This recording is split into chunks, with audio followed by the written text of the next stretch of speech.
Hello and welcome to Analysis with Jay-Z, and today we are analysing the Korean thriller Parasite. Specifically, we'll be diving into the peach montage scene, going into detail about the narrative and structural features of the sequence, and a brief overview of the film's narrative itself.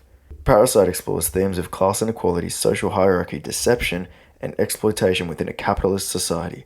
The film suggests that social systems trap individuals in these class structures, where both the rich and the poor are dependent on and exploit each other.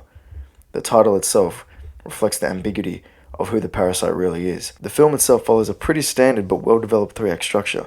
Act 1, we are introduced to the Kim family along with the Park family. Ki-woo, the son of Kim Ki-tuk, infiltrates the Park family's home as a tutor, and gradually, each family member secures employment within the Park family's home. We see Act 2 as a rising action sequence as the Kim family works together to get rid of the housekeeper, Moon Gwan. This is where our video analysis falls, where the Kim family exploit Moon Gwan's peach allergy to trigger a reaction and convince Miss Park she has active tuberculosis.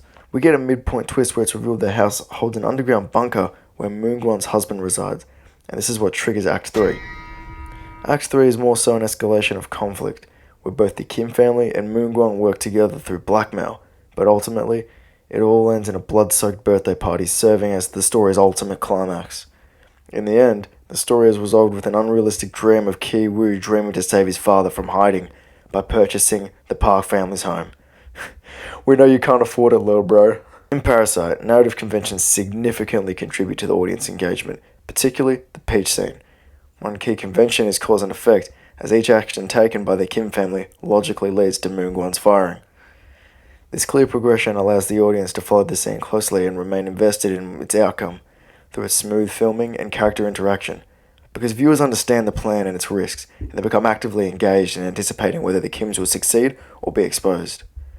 The purpose of the peach scene within the overall narrative is to cap off the Kim family's infiltration of the Park household, and really start to build the rising action in Act 2.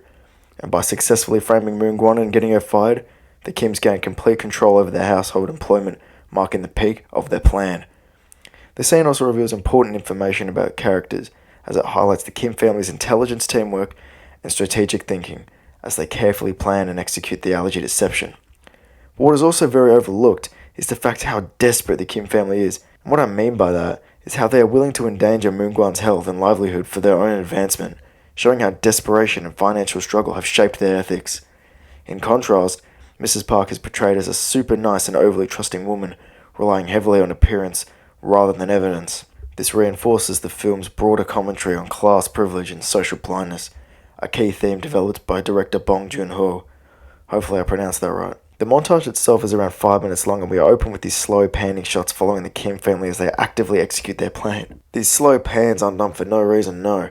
In film, these slow panning shots are often used to build suspense, and to gradually expose the audience to small details to show how precise the scene itself is in the narrative.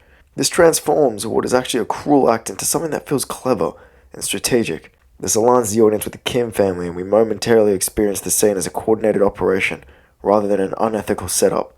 We get this shot of Chong-suk walking behind Dae, hopefully I said that right, and we get this frame demonstrating this switch in status. She's standing tall, her expression is confident, but not overly, and she's overall positioned higher in the frame with this controlled authority, whilst the daughter is clueless, head and eyes lowered, unaware of the plan unfolding before her eyes. This one frame shows the true power imbalance between the rich and the poor, and how underrated and underestimated the Kim family truly are. We cut later to this bathtub shot of Mr. Park following the previous scene, and what separates this scene from the previous scene is not the fact he's in the tub, no, but the fact that the camera, it's still, no panning, no zoom. The scene itself loses its urgency and loses its tension. Mr. Park is relaxed in a private space with comfort and stability. Why? The effect this creates is it shows how disconnected the wealthy characters are from the conflict happening around them. He's unaware of the chaos beneath him, literally and socially. Cut to the next scene, we get this cut back to the planning stage, demonstrating the film's use of non-linear storytelling to further contribute to this already satisfying montage sequence. They discuss how getting rid of a woman like her will be a challenge, and they will need a solid plan. The camera cuts to this top-down shot of the pizza, where Ki-woo pours this deep red hot sauce on. This is the exact hot sauce later used to cap off the end of the montage, foreshadowing what they refer to as the cherry on top. We get this short dialogue sequence between Ki-woo and the daughter, where he finds out about the peaches, and then we immediately cut back to the dramatic slow down filming. The music intensifies as we get a shot of her walking out of the food market, quickly snatching a peach. This immediate transition between discussion and action is intended to show the immediacy and nature of how coordinated and focused the Kim family is on this plan, and goes to show how well they all work together to effectively produce this plan. The shot itself is more of a natural setting. We aren't in the Kim or Park family's home anymore. The plan has taken itself outside of the home and into the streets of Korea, specifically the lower class streets, where we see a little bit of trash around the gutters of the road alongside this old worn out building. We get this nice soft glow coming from above her onto the front of her body, leaving the back of her with a slight shadow, with the next scene cutting into that same contrasted lighting, except it's a lot more harsh on the foreground. Diving into more of the sound related to this scene, it actually creates and has a major role in shaping the scene's suspense and atmosphere. Let me explain. The scene itself is classical style orchestral music, and why this matters and why it was chosen was simply because instead of feeling like a lazy act, it feels more strategic and cinematic. This enhances audience engagement because it turns this small action into something that feels significant and intense by giving it this grand feeling. Another thing to take note of here is the fact that the music itself might also link towards the lifestyle of the Park family. They're very polished on the surface of things, however, there's something very questionable about them deep within. The piece itself is called The Belt of Faith and was designed to accompany the Kim family's slow but precise intrusion of the Park family's household. Expanding on this discovery of the peach allergy, we are exposed to a clear use of what's called continuity editing, and the peach scene follows this formal convention, and we see this as the scene flows smoothly. There is no confusing jumps in space, and each action logically leads and connects to the next. This is done to guide the audience through the Kim family's calculated plan and allows viewers to track each stage of deception without confusion. Jumping forward a bit, we focus on Kim Ki-tuk and his role in the operation as he relays the information of Moon-gwon's illness to Mrs. Park herself. He nonchalantly enters the hospital, snaps a pic, and he's out of there. What's interesting about this scene isn't the deception, it's also a form of continuity editing. However, it's not quite continuity editing. Throughout the scene, we jump forward in time and even back. The conversation remains flowing and the sequence doesn't stop.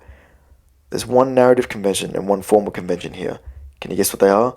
The narrative convention used in this scene is non-linear editing, and the formal convention used in this scene is what's called elliptical editing. If you don't know what elliptical editing is, it's a form of editing that condenses time, removing any unnecessary filler in order to keep the audience engaged with the scene. The peach montage works perfectly with elliptical editing because of its fast-paced strategic chaos and the constant cutting and frame changing. We get a quick cut back to Kim Ki-tuk rehearsing his lines in preparation for this very scene, and we are actively engaged with this demonstration of another use of non-linear narrative structure in the film, as well as Kim Ki-tuk's character using an expressionistic style of acting with this over-the-top dramatic voice and theatrical expressions, which doesn't seem to work for what they're trying to achieve.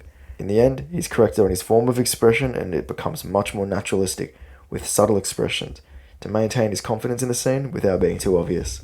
In the final shot of the sequence, we get to see Ki-jung deliver the final blow as the camera is separated between a medium shot and a low shot between Moon-gwon and Ki-jung, and I reckon this is done to almost dehumanize and almost shame Ki-jung's character for the act she's committing, as we kind of saw this before with Ki-woo's character, where we only see an arm or a hand executing the plan, shifting the audience's attention to Moon-gwon as the emotional focus, and Ki-jung as the anonymous figure, maybe even just a hand performing an action. This was definitely deliberate. To cap off the montage, we get this cross-cutting between Kim Ki-tuk's scene and Ki-jung's scene as they merge together as one. The music gradually increases in volume and ends abruptly on a satisfying major key. Why major? Well, because it was a success. The film uses a song in the key of major to match the overall element of the montage itself as being a success. Why would it be minor if they succeeded, right?